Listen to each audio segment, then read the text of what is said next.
So I had begun the process of redoing my series on working with MIDI in Studio One, and as I was going through the manual and taking notes, I started to realize that actually the series that I had produced a couple of years ago is actually still pretty accurate, and so I went through and watched some of the videos, and those are still good to go. So I didn't want to spend countless hours going through the manual and taking notes and redoing something that is already taught in the earlier series. So if you're interested in learning more about the MIDI within Studio One and you haven't seen those series, I'll leave a link up above here.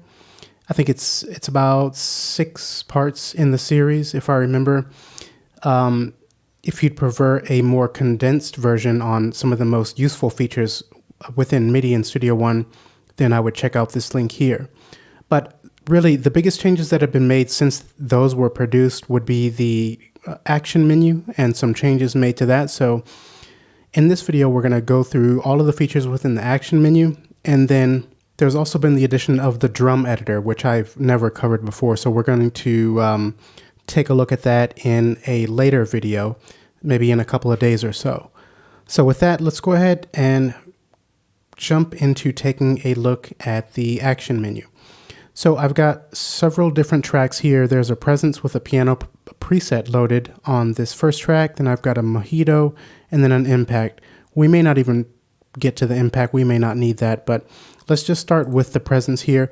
And so the action menu can be accessed within the music editor or the MIDI editor. So if I double click on this part, then we're taken to the editor and we can see up at the very top, we have the action menu.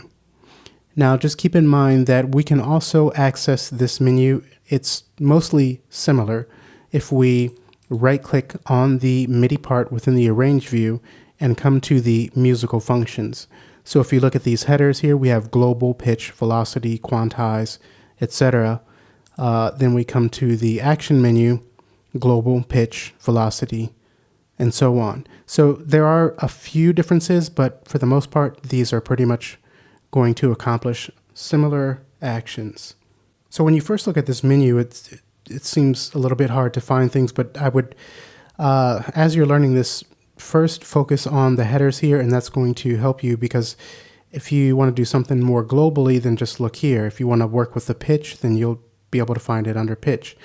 If you'd like to mute events, then check mute, but just take your eyes to the headers first, and that's going to help you decipher all of this text here. The other thing to keep in mind is that if we use these actions within the musical functions here on our MIDI part, then these are going to be applied to all of the MIDI notes within this part that we can see there. When we use the action menu within the editor, then we can choose a particular note or particular notes to apply those actions to without having to apply them to everything as it would in the part up above here. So let's just go ahead and start with the very first action within here, and we're going to work our way through. And actually, I'm going to detach the editor and then maximize this so we just have a bit more real estate and can really see what's going on when we apply and work with these different functions. So what do we have? The first one here we have is select notes. Now, if we select that, then we have a variety of options, and the first one is select the highest notes. So if we leave that checked and I click OK, well, it doesn't kind of do what we would expect, and the lower notes are selected. And you need to pay attention to the setting down at the bottom, because it's going to deselect matching notes. So this could be useful if you have a ton of MIDI data in here and you've got it selected and you want to just really hone in on the bottom notes, then that's where that setting would be useful. So leaving deselect matching notes, you only want to work with the lower ones. So then you could leave that checked and that would be useful there. Otherwise, I'm not sure why this is set to that by default, but we want to make this select matching notes, select our highest notes. Okay, now this makes more sense. So that is the first one. Then we have select the lowest notes. Okay, that makes sense. Then we have select range. So if we could do that by pitch, velocity, or note length. So if we work with pitch, we can choose from C2 to I'll take that down to C3, just a small range, select matching notes. Okay, then all of those are selected. What else have we got? By velocity, we can choose a range from 2. That's pretty straightforward. And then we can also choose by note length. So from 16th to quarter notes, if I go ahead and leave that selected, then we can see these fall within a quarter note and the 16th note range. So these are selected and these are not. These are all longer than the settings that we had. So that covers all of those. That's the select range. Then we have select at interval. And this one is a little bit funky. What the manual says makes sense to me, but when I actually try to apply these, what happens doesn't always make sense to me. But essentially when we choose beat, when we have select at interval and we choose beat, then we're going to choose notes based on what we have set here for the beat grid. So basically notes that fall on quarter notes, the quarter note grid should be selected. The selection interval, the number of beats. So if we'd like to say select this first one, then skip the second quarter note and then move on to the third, we would want to set an interval of 1. So then it should be that every other one would be selected. We're on the quarter note beat grid. Every other, because we're skipping 1. The start offset is going to, so say we wanted to skip the first 2 quarter note divisions within this bar, then we could set that to 2. And then we have a selection tolerance. This is going to kind of choose how much flexibility this is going to have in the notes that we choose, because not everything you can see falls exactly on the grid. So this is going to allow you to set a certain tolerance. So I'm going to raise this up by maybe 1/3. So we should be choosing notes that fall on a quarter note grid, and we should be selecting every other because we're putting a 1 quarter note space, and we have a start offset of 2, so we should skip the first 2. So I've set the tolerance, I've raised it just a little bit so it's not exactly going to be tight, but let's see what happens here. And that's what we get. So I feel like these should be selected as well. Skipping these first 2, that makes sense. This one makes sense. This is the first one after we skip 2. There's nothing on the third. So let me come back and raise the tolerance up just a little bit. Let me deselect those. Select notes. Let's raise this up just a little bit more because these really should be selected, but I think since they're not falling exactly on the grid line, that's where they weren't. I'll click OK. Nope. I'll try one more time and then just move on. Okay. Okay. Yeah, so see, this does actually kind of make sense. You have to play around with that tolerance a little bit in order for this to work.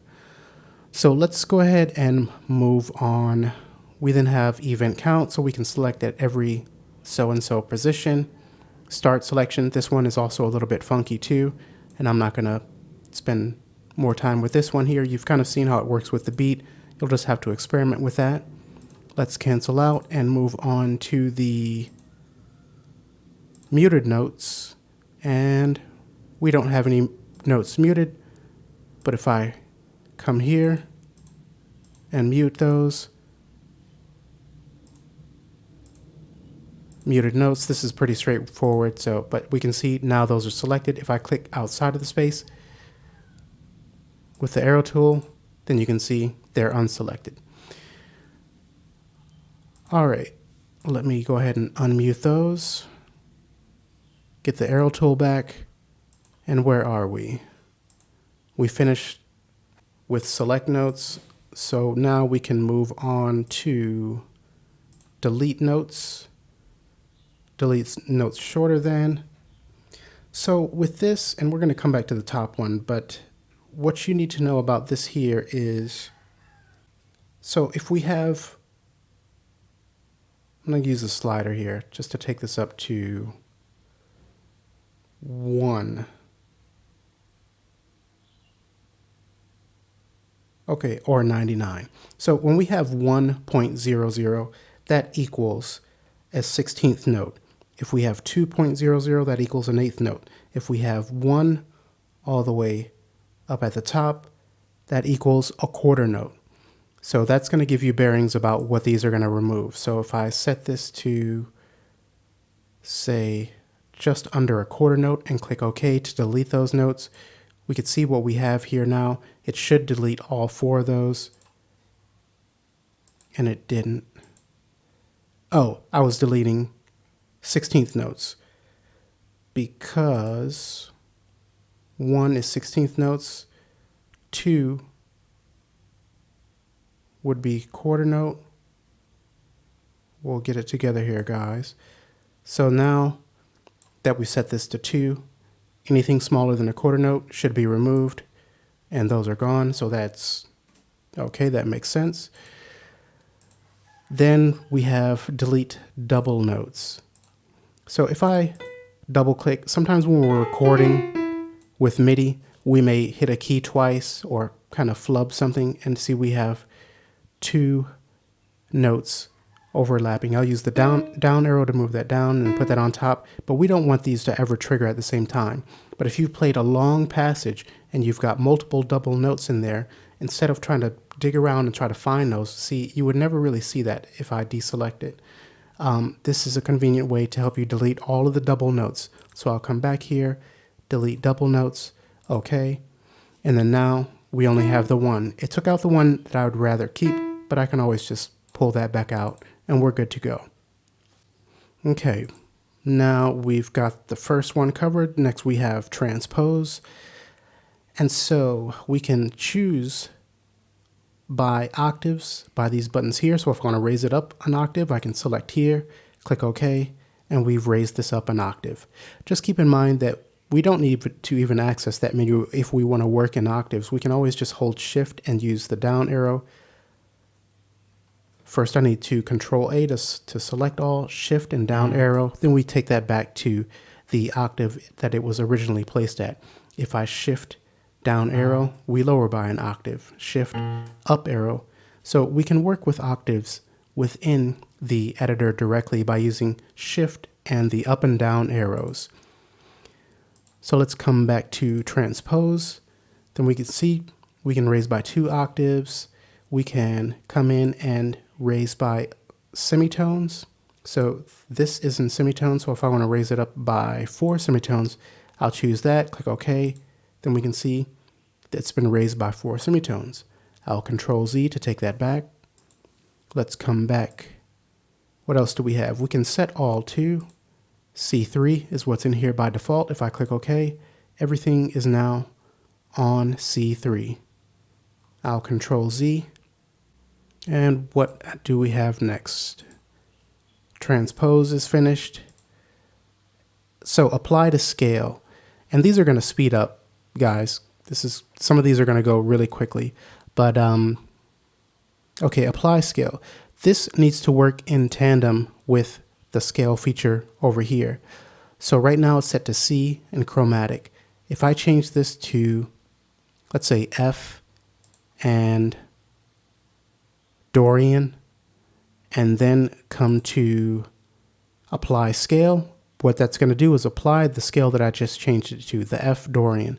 So I'll go ahead and hit apply, and that's now changed. Let me Control Z. Let's play this back to hear how it sounds before I make the change.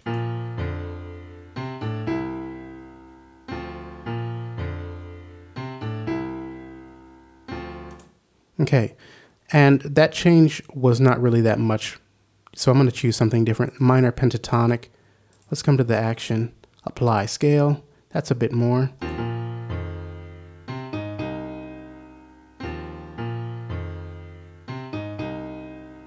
Okay, let's try natural minor, apply scale.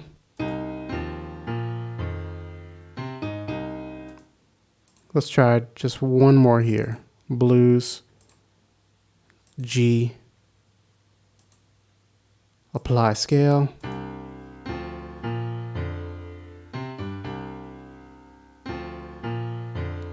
Okay, so you get the idea how that works.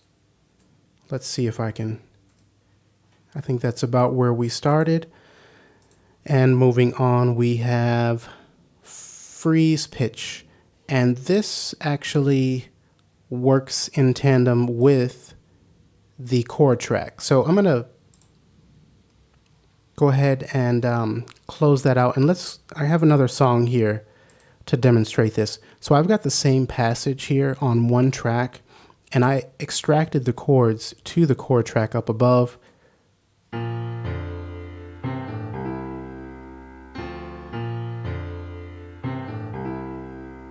Okay, now you can hear that sounds similar to what we were just listening to. If I put follow on to our chord track where I've changed the chords up above, you can see that those notes move.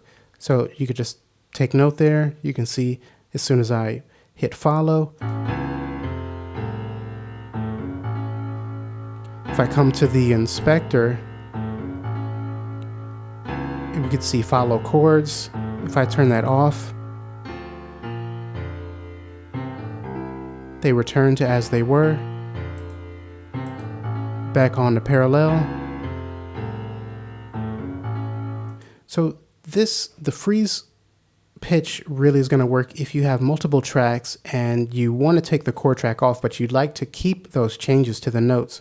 So when I take follow off, we can see that those notes change, but I'll turn on follow. Let me right click, then our musical functions, and we want the freeze pitch. So I'll click that. And now whether I turn follow off or whether I turn the follow chords off here, the notes are going to be frozen to the chords that I have set up above. So when I turn this off, we can see that they now remain the same. Okay, so if you have a track that you'd like to set the notes to the settings that you made up above, but you'd like to turn it off for the other tracks, you can use that freeze pitch function within here. All right, and so let's go ahead and switch back to our other song here, and I'm going to go ahead and maximize again. And coming back up to the actions menu, we next have velocity. All right, so when we click on velocity, we can essentially add 10% to our notes. We can multiply by 1, or we can set all to. So this is pretty straightforward, but just if there's anyone who's new to Studio One or working with a DAW, I'm going to go ahead and take the time to do this. So I'm going to pull those down pretty far. And let's come back to the actions, velocity. Let's add 28% to those. We can see that their position is there. Okay. Now we can see that those have increased by that amount that we've set. Velocity, set all to 97%. Okay. Now they're all set to 97%. Okay, so the velocity is pretty simple there. Now, freeze velocity is going to work in the similar way to freeze pitch there. Restore velocity, this should take it back to where we were before I chose the 97%. Okay, we could see that those went back to their other position. That's almost kind of like a Control Z. That's essentially what that is, restore velocity. Okay, now let's take a look at the position of our notes here. We can see these last three are off of the grid. The top one here is slightly off. I'm going to pull that back a little bit. Let's pull that one back a little bit. So we could see these are not all lined up to the grid. If we'd like to quantize, we really could just press Q on our QWERTY keyboard and take note. We'll see that everything lines up to the setting that we have here, 16th notes. I'll Control Z, but we can also come to the Quantize here and do the same thing. Control Z to set that back. Next we have Quantize by 50%, which is, if we don't want everything to be so rigid, then we can just choose to quantize by 50%. We also have a key command, Alt plus Q, that will set that. If we come to quantize note, then we have a series of options that we can choose from. So it could be that we just do a standard quantize so that we had 16th up here, so we could choose 16th here straight. 0 swing, strength 100%, range 100%. The note start, this would accomplish the same thing that we've already seen. But so we've got the same grid that we have up here, the quantize type, whether it's straight, triplet, quintuplet, septuplet. We can add swing, choose the strength, which would be similar to the 50%. Say if we were to set this to 50%, then that's going to be similar to the Alt Q option. And at the bottom here, we have a quantize note end or start. So if I were to set this to the end, let's deselect that. Let's say I'd like to keep this 16th note setting. We can see that these notes don't necessarily end on a grid line. So when I have this set to 16th note, quantize note in and click OK, we can see now these are going to be quantized to the grid lines at the end. And since I left the start unchecked, we can see the start of the notes did not get quantized. So I will Control Z, and so just the quantize note is going to give you a bit more flexibility in what you're going to be able to accomplish with your quantization there. And what do we have? Freeze quantize. So if you've quantized something and you'd like to set that as the original position of the notes, as far as that's how Studio One's going to see it, then you'd do the freeze quantize. So say I press Q and it quantizes everything and I freeze that, then that's what Studio is going to recognize as the original position of the notes versus what they were recorded at. We then have a Humanize function. So we have different settings to basically, if I press Q and quantize everything, and let's say, let me turn the snap on and even set that so everything starts exactly on the grid. This is going to be a very mechanical sound. The Humanize function, say you had input quantize set, so as you were recording your MIDI, everything got quantized like this, but you don't want it to be so mechanistic sounding, then you can come to the Humanize feature, make some adjustments to the velocity range and to the start range, click OK, then we can see these have now been moved almost similar to what it was like in the very beginning. So in this way, you're not going to have that robotic sound. This is just going to add a bit more of a human feel, even though it's based on an algorithm. That's what you can accomplish with that. And our velocities have changed a little bit as well to be not so static. They're a bit more dynamic now. All right, so where are we? We've got restore timing. So if I do that, then that's going to take everything back to as it was in the initial state when we first began. Okay, quantize end. This is just a shortcut. We've already seen what that looks like, but you can see as the notes don't end here on the grid lines, we're set to 16th note quantize, so this should take all of these to the next line back. This is basically just a shortcut for what we saw. We can come here, quantize end, boom. That's done. We don't have to go into that other deeper menu. I'll Control Z, and the rest of this should go pretty quickly.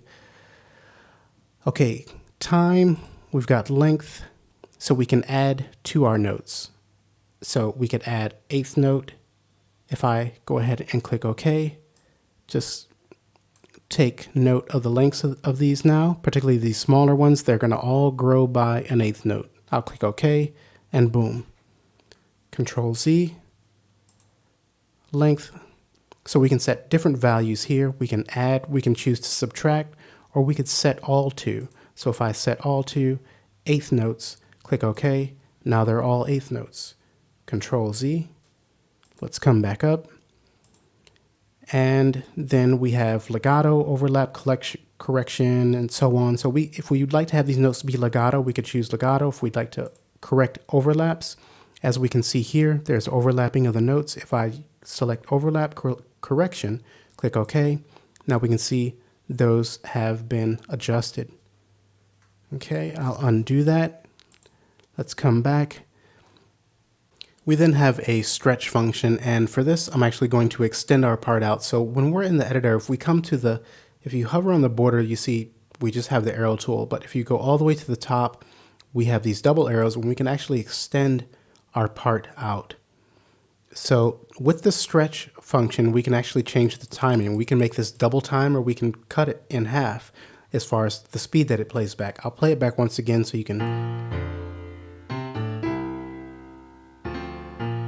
Okay, you can hear the pace of that, the way it is now. If I come to action, stretch, let's say we want to double the tempo, then this is gonna cut it in half.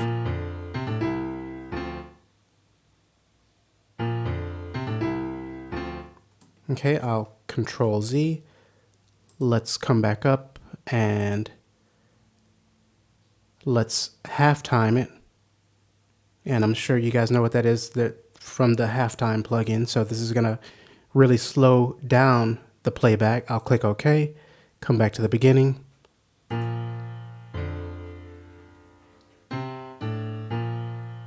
Let me turn the loop off.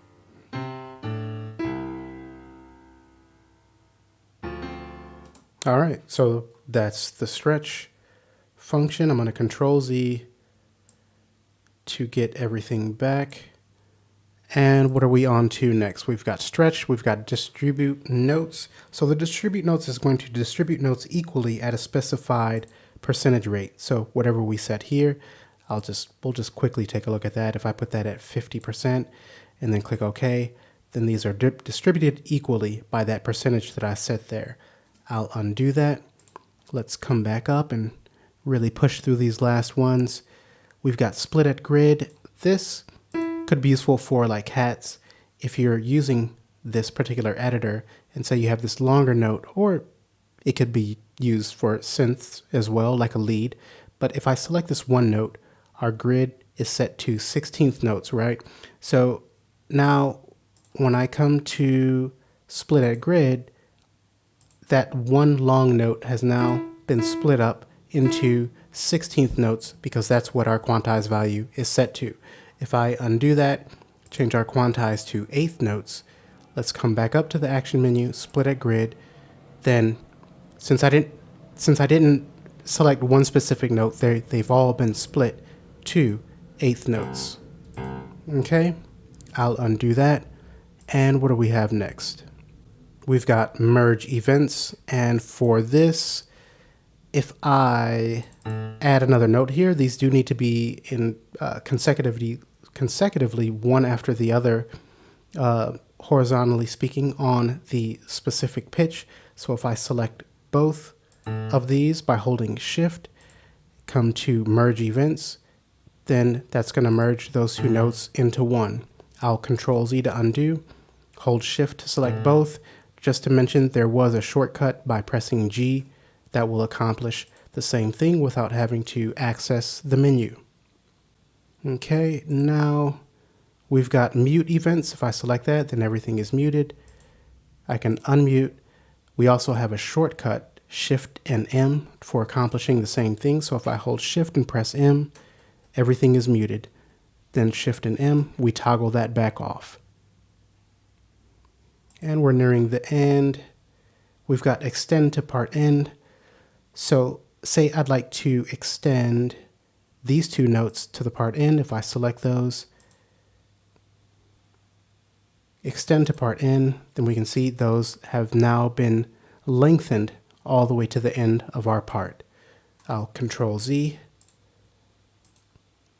And then we have repeat notes to part end. So I could select these same ones again. If I'm not selecting any specific notes, then it's going to apply to all of them. Just keep that in mind. I'll repeat those.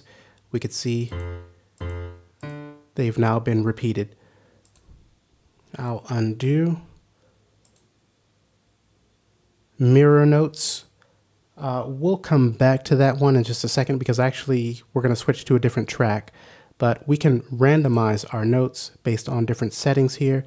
You can choose pitch, velocity, note length, shuffle notes. There's a lot of different settings. Really the best thing that you can do here is just experiment. You can choose your range.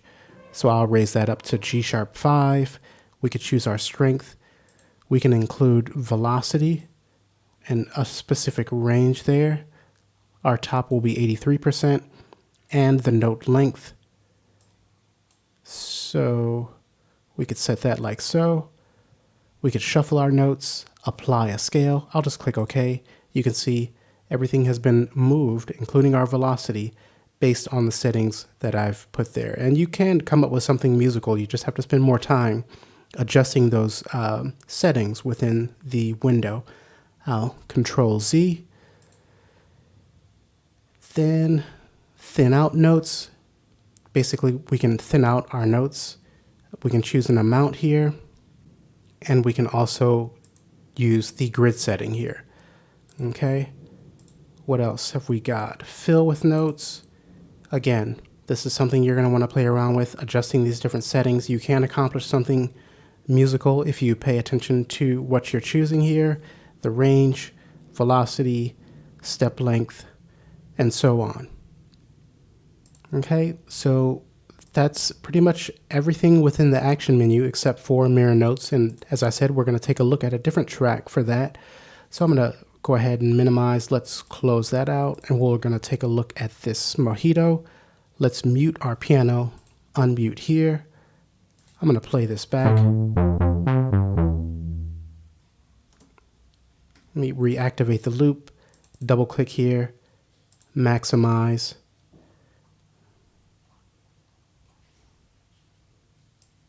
Where's our, okay. So we've got a little melody here. I'll play that back again.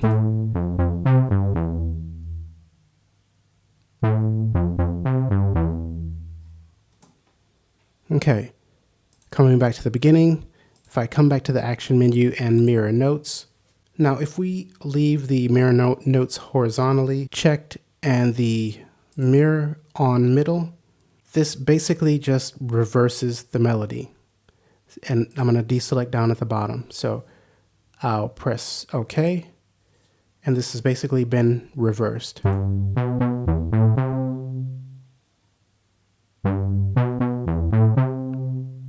Okay, so you can hear that. I'll Control Z. Let's come back. Now, if we do mirror on first note, that first note's going to remain the same, and then everything else is going to be switched around. So I'll press, let's look at the note positions here as they are. This first one's going to stay. These will then be reversed. I'll click OK.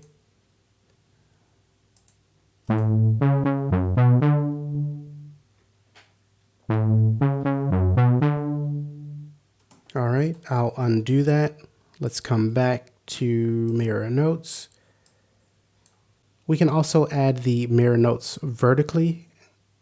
And so this is not only going to reverse horizontally the melody, but it's going to reverse the pitches of the melody as well. So let's go ahead and select that. And let's come back to the mirror on middle as well. So we're going to reverse the melody and the pitches as well. So, okay, we can see that. Let's play back.